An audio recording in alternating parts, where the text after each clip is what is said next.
निवडणूक म्हटल्यावर घोषणाबाजी होणार, पोलिंग बूथमध्ये काही आक्षेप घेतले जातात, आमच्याकडून घेतले जातात, त्यांच्याकडून घेतले जातात.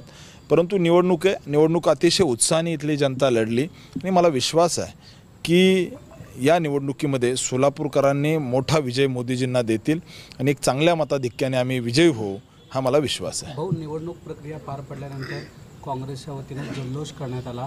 तो जल्लोष करण्यापूर्वी आपल्या विरोधात घोषणाबाजी देखील करण्यात आली. याकडे कसं पाहताय? काँग्रेसची ही पद्धत आहे.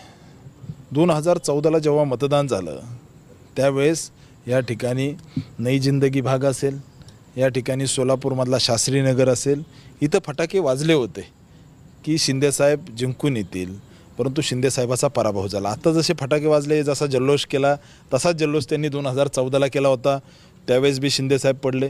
2019लाही असाच जल्लोष केला होता, 2019ला सुद्धा शिंदेसाहेब पडले. आणि निश्चित विश्वास आहे की 2024ला या ठिकाणी शिंदेसाहेबांची लेखसुद्धा पडेल. जसे त्यांनी तेव्हा फटाके वाजवले, आत्ताही वाजवले, त्यामुळे निश्चित विजय आमचा आहे.